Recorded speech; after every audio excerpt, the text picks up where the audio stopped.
All right, let's talk about the magic boxes that basically run our lives.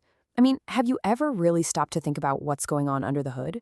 Well, today we're going to peek inside. We're taking a tour of that secret world inside your computer. Let's get into it. I mean, just look around you. We are absolutely surrounded by this stuff. It's in your pocket, it's on your desk, probably on your wrist right now.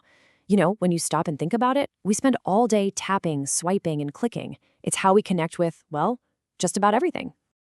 But have you ever just paused for a second and wondered what's actually making all that happen? Like, what is inside that little magic box?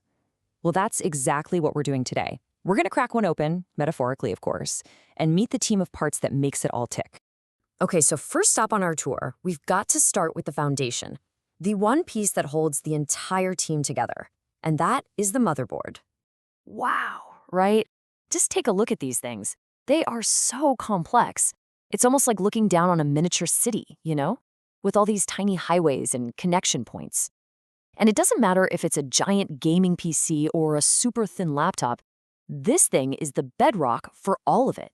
So yeah, that's the official textbook definition. It's the main circuit board. Its entire job is to be the central meeting place where every single part can talk to every other part. But let's be real, there's a much easier way to picture this. This is it right here. Think of it as the skeleton. It's what gives the whole computer its shape and its structure. Or, if you like the city analogy better, it's the street grid that lets all the traffic get from one place to another. Without the motherboard, you don't have a computer. You just have a pile of very expensive, very useless parts. All right, so if the motherboard is the skeleton, the structure, what's next? Well, we have to meet the brain, the absolute brain of the whole operation, the processor, also known as the CPU. Think about it like this. Every single time you click your mouse or press a key or launch an app, you're sending an order. You're giving an instruction. The CPU, that's the part that catches that instruction and actually gets the work done. Yeah, that's why we call it the brain. It's the thinker, the calculator, the big decision maker. Literally every single thing you do on a computer flows through the CPU. And it is always working, just churning through tasks at unbelievable speeds. And this is what that work actually is. It's this constant four-step dance. First, it fetches an instruction. Then, it decodes it to figure out what it's supposed to do. Third, it executes the command. And finally, it stores the result. Fetch, decode, execute, store. Over and over. And here's the crazy part. It does this billions of times every single second. It's wild. And you can see that right here in this diagram. The processor is right there in the middle, playing air traffic controller. It's pulling in data from memory, doing all the math, all the comparisons, and then sending the results back out. It really is the command center for everything. Okay, but here's the thing. Even the smartest brain in the world can't hold every single thought in its head at the same time, right? It needs a desk, a workspace to spread things out. And for a computer, that's memory. So what that means is whenever you open a program or a file, the computer pulls it out of its long-term storage, kind of like a filing cabinet, and puts it into this active workspace. Why? So the CPU can get to it instantly. No delays. Exactly. The workbench analogy is perfect. The bigger your workbench, which is what we call RAM, the more stuff you can have out and work on at the same time without everything getting cluttered and slowing you down.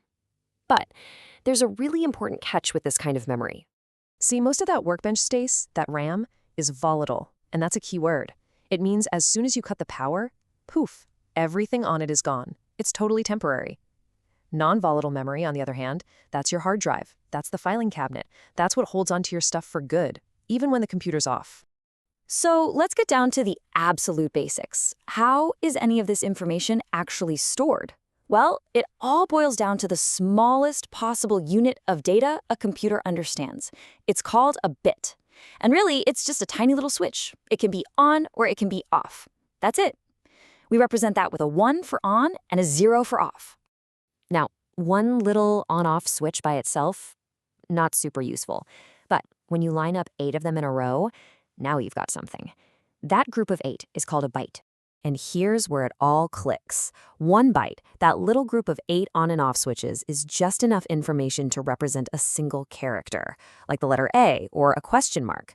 So every single letter you're seeing on your screen right now, it's all just a unique combination of 8 ones and zeros. That's it. That's the fundamental language every computer speaks.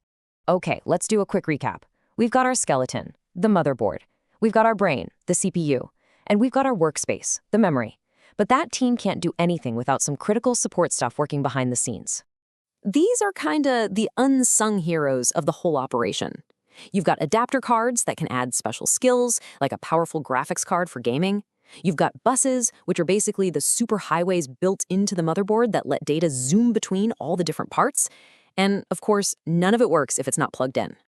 And that's where the power supply comes in. It's the part that takes that raw electricity from your wall outlet and refines it, turning it into the clean, stable power that all these sensitive little components need to survive. You could think of it as the team's personal chef and energy drink provider. It's the fuel that keeps everything running. All right, so we've met all the major players. Let's step back for a second and just look at how this whole incredible team works together as one single unit. And this is the perfect way to see it. It all comes together here. The motherboard is the stage that connects everyone, the power supply provides the energy to perform, the processor, or brain, is the conductor, doing all the thinking and directing, and it's using memory as its sheet music, its active workspace. See? It's not just a box of parts, it's a symphony, all these different pieces working in perfect harmony. And what's so amazing is that every single year, every one of these parts gets smaller, faster, and way more powerful. So I guess the real question to leave you with is this. If this is the symphony our computers are playing for us today, what incredible things are the devices of tomorrow going to be able to do? Something to think about. Thanks for joining me on this tour.